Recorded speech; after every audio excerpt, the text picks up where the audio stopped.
Ce matin il pleut, premier jour de notre road trip. C'est pas la folie, surtout que c'est quelque chose qu'on n'avait pas du tout prévu. On n'a pas les affaires qu'il faut, donc voilà, là on réfléchit un petit peu à ce qu'on va faire.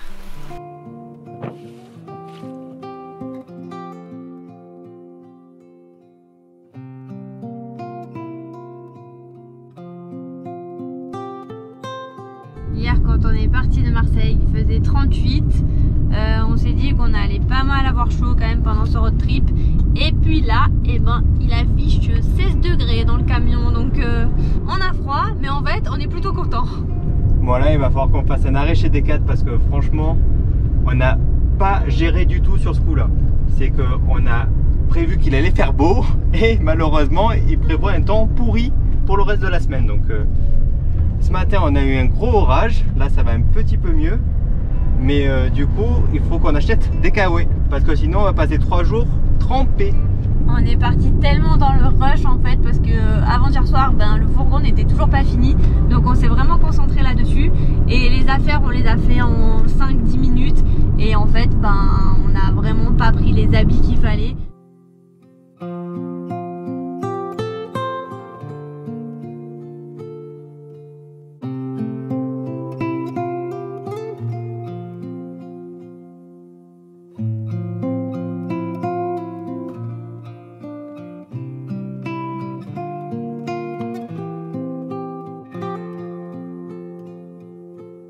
Et ben ça y est, on va pas tarder à passer la frontière avec la Suisse. Franchement ça nous fait vraiment bizarre parce que ça fait un moment qu'on n'est pas parti comme ça en fourgon à l'étranger. On est tout excités là. Et la bonne nouvelle aussi c'est qu'on dirait qu'il fait un peu moins moche là en Suisse. Donc on espère ne pas se taper la pluie ce soir encore. Alors il faut savoir que quand on est parti il y a 2 ans, 3 ans, je sais pas. Quand on est parti en décembre 2019 donc on est passé par la Suisse et tout le long du trajet j'ai pas arrêté de tâter Jordan parce que je voulais absolument voir le Mont Blanc et dès que je voyais une montagne j'étais là genre est-ce que c'est le Mont Blanc? Et ben pas du tout, on était passé à côté mais on l'avait pas vu. Et là les amis, et ben on commence à l'apercevoir.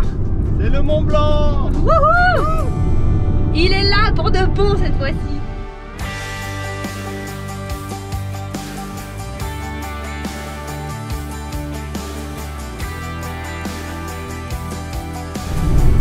C'est vraiment trop beau là. Ouais. Waouh.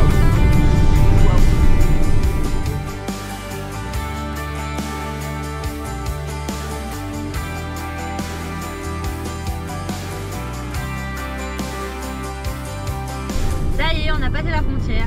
Et vous savez à quoi on reconnaît qu'on est en Suisse? C'est parce que le litre de gasoil est à plus de 2,30 €. Pas sûr qu'on tienne tout le séjour et toute la traversée de la Suisse avec ce plein là. Donc ça va faire mal.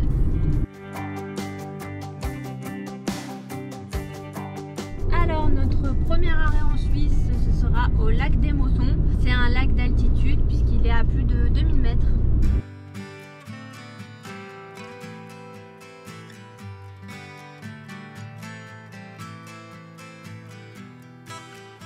On a vu un peu des paysages, mais là pour un premier spot en Suisse, c'est waouh. En plus on a pu mettre le fourgon juste à côté du lac, avec une belle vue sur le lac, donc franchement ça tue. Comme vous voyez, il y a du vent et on a sorti les doudounes. On se pèle un peu quand même.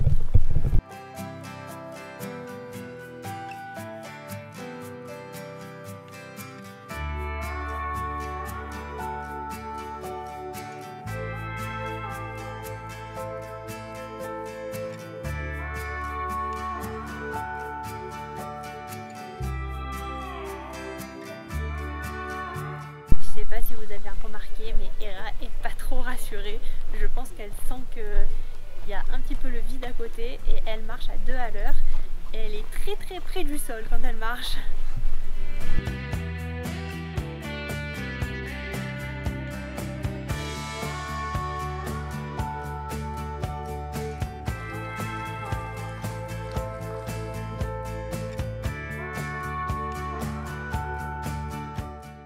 Là c'est bien chargé là.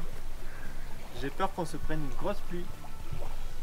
Bon bah on a fait le tour du lac à peu près et puis on a pris pas mal de photos, donc on va retourner au camion. On a un peu peur de ce qui va tomber cette nuit. On est garé tout là-bas. Je vous invite à vous abonner et à cliquer sur la petite cloche pour avoir les notifications.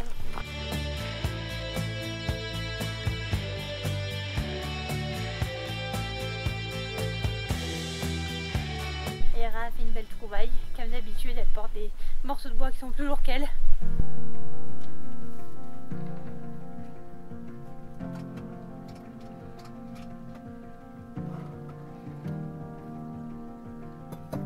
On a plutôt une belle vue quand même.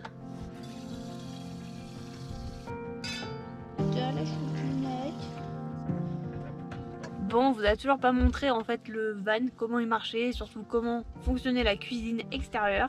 C'est tout nouveau pour nous aussi parce que dans Bobby on était habitué à cuisiner debout à l'intérieur du van. Mais là, ben, il faut être dehors et tout sortir. Mais apparemment ça plaît à Jordan parce qu'à chaque fois il dit c'est moi qui cuisine.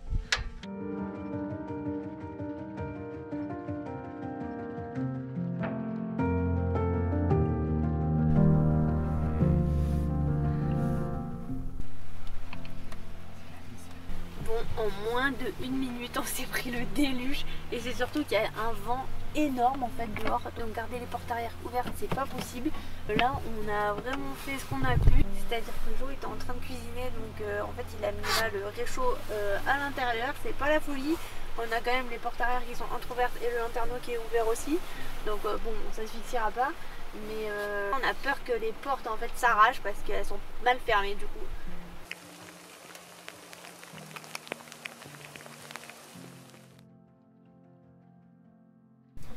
C'est vraiment la montagne, hein. Il y a eu une tempête en 2 secondes et 5 minutes après il n'y a plus rien.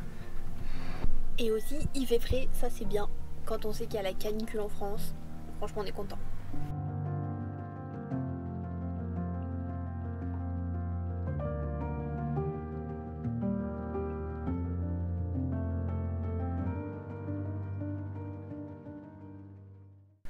Mais c'est bien. Ouais, t'as bien dormi toi? Oh, t'as bien dormi? C'est un matin comme on les aime, on est vraiment au calme là, au bord du lac, et puis on peut prendre notre temps là pour prendre notre petit déj et puis ensuite on prendra la route direction un nouveau spot. Et ce matin on a de la chance parce que il fait beau.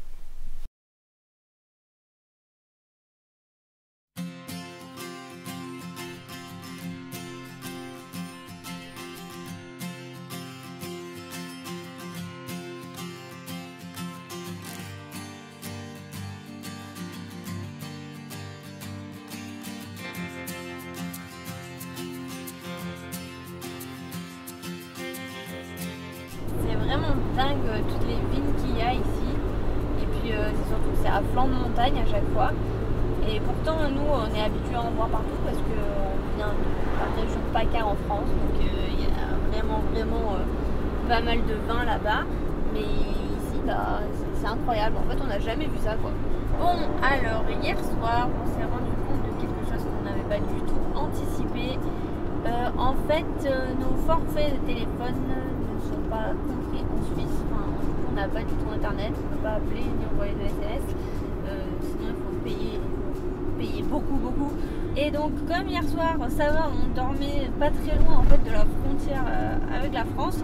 Moi j'arrive encore à capter le réseau français, donc on a essayé de télécharger tout ce qu'on pouvait télécharger parce qu'en fait on n'a pas de carte, on n'a rien. Quand on voyage on se sert uniquement d'internet pour aller d'un point A à un point B. Et là, ben, du coup, si on n'a absolument rien, ça va être un peu compliqué pour ces prochains jours. Du coup, on a dû prévoir tous les itinéraires de ces prochains jours pour ne pas avoir de problème technique. Mais bon, on sait pas trop comment ça va fonctionner. Là, Jordan a réussi en fait à mettre le GPS parce qu'on était encore à la frontière avec la France, donc ça s'est téléchargé. Puis là, on a désactivé toutes les données. On suit juste le point GPS en fait. Mais voilà, pour les prochains jours, on sait pas trop comment on va faire. En soi, on pourrait suivre les panneaux parce que c'est pas très grave, hein, on peut se repérer comme ça. Mais le problème, c'est que en Suisse, les autoroutes sont payantes et il faut avoir en fait la vignette pour prendre les autoroutes. On ne sait pas forcément quelles portions sont payantes et lesquelles ne le sont pas. Et en fait, on a choisi nous de ne pas prendre la vignette parce qu'on préfère suivre les petites routes et admirer les paysages. C'est pour ça qu'il faut faire super attention à notre itinéraire, ne pas se tromper, parce que sinon on risque de se choper une sacrée amende. Alors pour ceux que ça intéresse, en fait la vignette elle est valable pour 1 an en Suisse et ça vaut que 40-42 €. Donc c'est vraiment pas cher. Mais voilà, nous on évite toujours les autoroutes donc c'est pour ça qu'on l'a pas prise. Je vous le dis, en fait on est vraiment parti à l'arrache. On était vraiment focus sur le fourgon, que tout ce qui est niveau voyage on n'a rien vu venir. Nos affaires on les a fait à l'arrache, l'itinéraire on l'a même pas prévu. On a vu 2-3 choses qui nous intéressaient sur le trajet, mais bon on s'était pas attardé plus que ça. On s'était dit bah c'est pas grave, on fera au feeling, mais comme on n'a pas internet c'est un peu compliqué quoi. Mais c'est l'aventure. Et en plus dans la précipitation on a oublié plein de trucs dans l'appart. On avait acheté une planche à découper, on avait acheté une bassine pour aller faire la vaisselle dans des toilettes publiques ou quoi en cas de besoin. Bref, on a oublié tout ça. On est un petit peu deg, mais bon, encore une fois, on s'adapte. Pareil pour les appareils électroniques. Bon là, les caméras marchent, c'est déjà bien. Mais sur le coup, en fait, on avait perdu 2 batteries. Hier, on a voulu prendre le stabilisateur et en fait, comme il n'est pas à jour, il ne peut pas s'allumer. On ne pourra pas le mettre à jour puisqu'on n'a pas avec nous d'ordinateur. Voilà, on est vraiment parti les mains dans les poches. Mais c'est pas grave.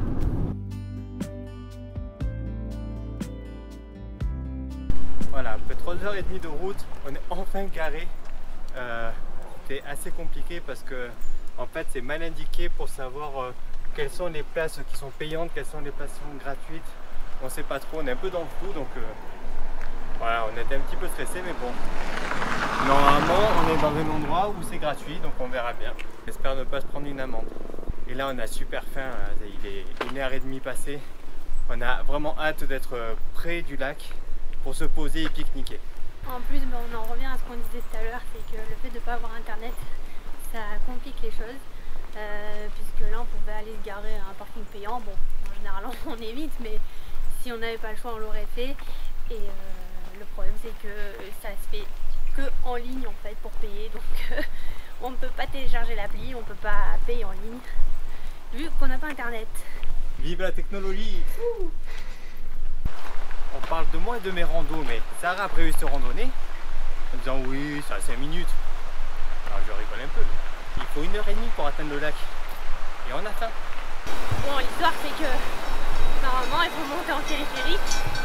Mais nous, comme on est un peu radin, parce que je crois que c'est autour de 50 € le ticket, bah on y va à pied. Sauf qu'en fait, la rando, moi je pensais que c'était 1h30 le tour du lac. Et je pensais que le lac était pas loin du parking, mais pas du tout. C'est 1h30 pour monter au lac, et puis après il y a la rando qui fait le tour du lac. Et là on croise plein de gens qui sont en train de descendre. On est un peu les seuls leaders en train de monter.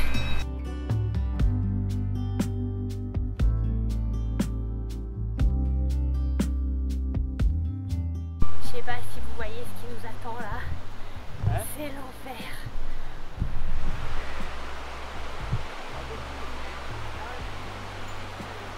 C'est tellement incliné que je pense que si je me mettais à plat ventre pour ramper, je serais quand même à la verticale quoi. C'est pas possible. Vous voyez pas vous, parce que la GoPro elle a tendance à aplatir l'image et à l'étirer. Donc vous voyez pas ce qu'on est en train de subir.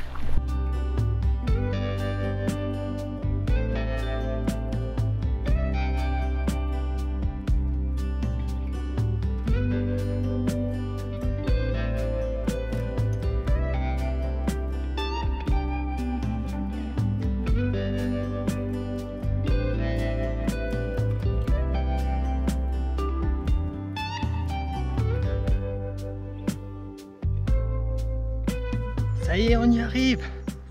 On y est presque. On commence vraiment à avoir faim là. On espère qu'il y a quand même de l'eau parce que j'espère qu'on n'a pas tout fait ça pour rien. Oh là là.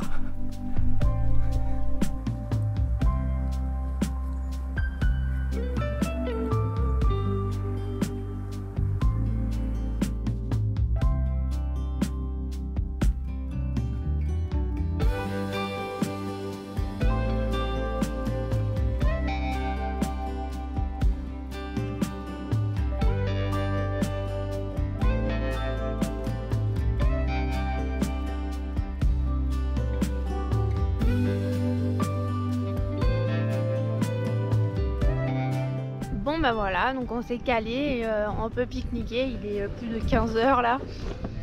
Et on voit les nuages noirs arriver, donc on espère qu'on va pas se prendre un orage.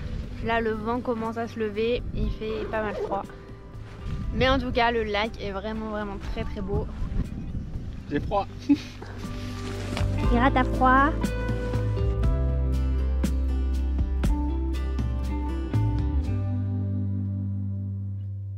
Check.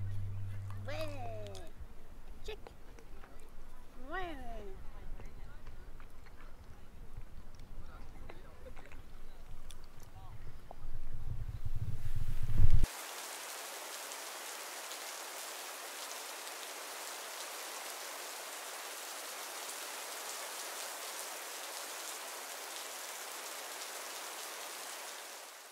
La couleur de l'eau est vraiment folle. C'est trop beau. Et il commence à pleuvoir.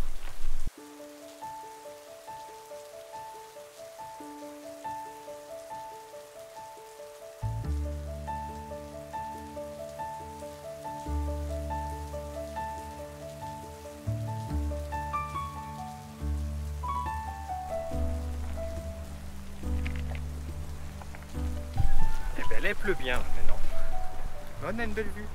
Et je pense qu'on va pas s'éterniser non plus parce que je sais pas ce que ça va donner ensuite. Ça nous rappelle quand même de bons souvenirs en Norvège où on faisait pareil des randonnées de ce genre avec plutôt des fjords à la place des lacs, mais avec surtout une météo comme ça qui change très vite. C'est l'aventure quoi.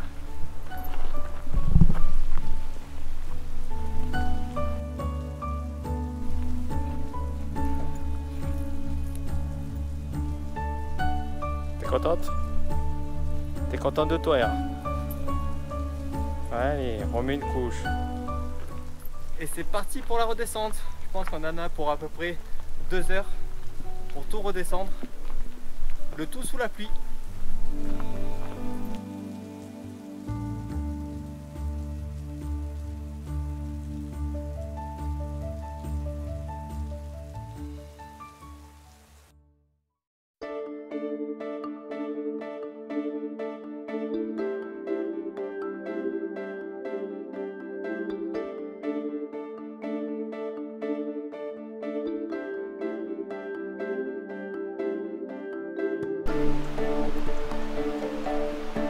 Mais c'est trop bon. Purée du sirop. C'est vraiment une tuerie.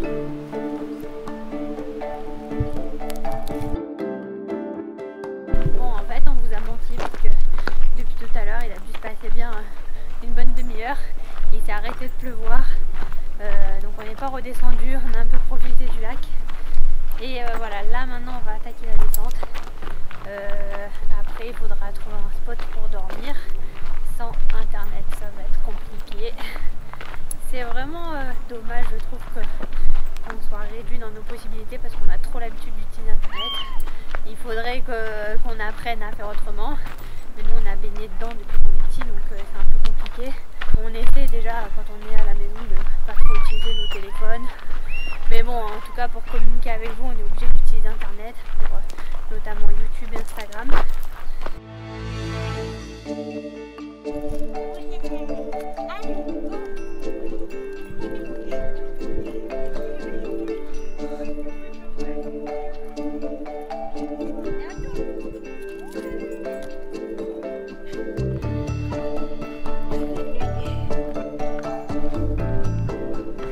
Ce chien ne se dépense pas assez apparemment.